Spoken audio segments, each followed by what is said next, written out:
Selamat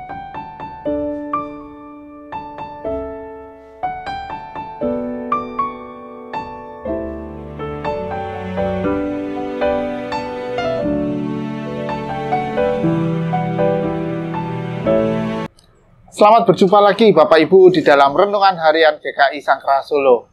Kita sekali lagi akan merenungkan firman Tuhan melalui Renungan Harian GKI Sangkara Solo. Mari kita memulainya dengan berdoa. Tuhan Bapa kami, saat ini kami mengucap syukur buat penyertaan Tuhan. Kiranya Tuhan Kau mau mencurahkan Roh Kudus-Mu untuk memenuhi hati kami, supaya kami bisa mengerti dan memahami apa yang akan kami renungkan di hari ini. Terima kasih ya Tuhan. Di dalam nama-Mu kami berdoa. Amin. Bapak Ibu, satu hal yang saya percaya adalah bahwa Tuhan menciptakan kita dengan segala kesempurnaan yang Tuhan percayakan buat kita. Kita diciptakan dengan sesempurna mungkin. Nah, karena kita diciptakan dengan sesempurna mungkin, menurut cara pandang Allah, Tuhan juga melihat kompetensi kita, juga melihat kapasitas kita di dalam menjalani kehidupan ini. Dan kita akan melihat bagaimana satu sisi Tuhan mengasihi kita. Kita akan membacanya dari Ibrani 12 ayat ke-5 sampai ke-6. Dan sudah lupakah kamu akan nasihat yang berbicara kepada kamu seperti kepada anak-anak? Hai anakku, janganlah anggap enteng didikan Tuhan, dan janganlah putus asa apabila engkau diperingatkannya. Karena Tuhan menghajar orang yang dikasihinya, dan ia menyesah orang yang diakuinya sebagai anak. Saat saya membaca bagian ini, keras sekali gitu. Kesannya adalah bahwa Tuhan itu kok sampai menyesah kita, sampai menghajar kita. Tetapi satu hal yang pasti adalah karena kita diciptakan Tuhan dengan segala kemampuan yang sudah Tuhan percayakan kepada kita, Tuhan itu ingin supaya kita itu bertumbuh semaksimal mungkin. Supaya kapasitas kita itu makin hari makin besar. Dan saat kapasitas kita besar, kita akan diisi oleh Tuhan dengan berkat-berkat-Nya.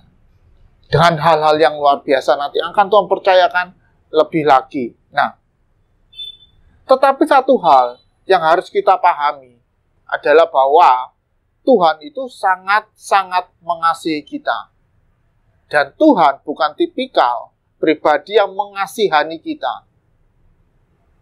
Karena apa yang Tuhan lakukan buat kita, Tuhan mengajar kita, Tuhan menyesah kita, itu adalah karena kasih Tuhan. Tapi seringkali kita berhenti di dalam kehidupan kita. Kita berputus asa. Bahkan kita berbalik dari Tuhan. Bahkan kita menyerah terhadap didikan Tuhan. Sayang sekali kalau kita melakukan itu. Dan jika pada saat ini Bapak Ibu, ada sesuatu seperti itu di dalam hati kita, percayalah bahwa kasih Tuhan akan selalu ada di dalam setiap permasalahan yang kita alami. Memiliki masalah itu hal yang biasa. Tetapi menemukan solusinya bersama dengan Tuhan, itu hal yang luar biasa. Dan kita akan melakukan terus hal yang luar biasa itu. Memang sakit waktu disesat. Memang gak enak waktu dihajar. Tetapi semuanya itu buat kebaikan kita. Bukan berarti kita mendapatkan penyesahan itu, kita diajar oleh Tuhan, kita melanggar perintahnya. Enggak, bukan seperti itu. Tuhan bukan pribadi yang karena kita melanggar perintahnya terus kita dihukum. Enggak, Tuhan enggak seperti itu. Tetapi di saat kita melanggar perintahnya, disitulah waktu Tuhan mengasihi kita. Tuhan ingin pribadinya ditemukan. Tuhan juga ingin mengenal pribadi kita lebih dalam lagi. Ada sebuah kerinduan, sama-sama merindukan. Tuhan merindukan kehadiran kita, kita juga merindukan pelukan dari Tuhan. Hanya itu yang Tuhan inginkan. Di dalam setiap permasalahan, di saat kita merasa keadaan tidak baik-baik saja, waktu itulah Tuhan paling dekat dengan kita. Karena saat itu Tuhan hadir untuk mengasihi kita, untuk terus memotivasi kita menghadapi setiap permasalahan yang ada. Itu adalah salah satu cara Tuhan mengasihi kita. Karena Tuhan bukan mengasihani kita. Tuhan sangat-sangat mengasihi kita. Terus berjuang, terus berusaha di dalam kehidupan, di dalam permasalahan kita.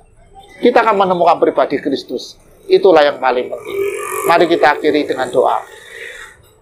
Terima kasih ya Tuhan buat firman-Mu. Ajar kami untuk tetap teguh di dalam kehidupan kami bersama-sama dengan Engkau Tuhan. Dan biarlah kami memiliki sudut pandang bahwa Tuhan selalu mengasihi kami di dalam setiap permasalahan kami. Terima kasih ya Tuhan.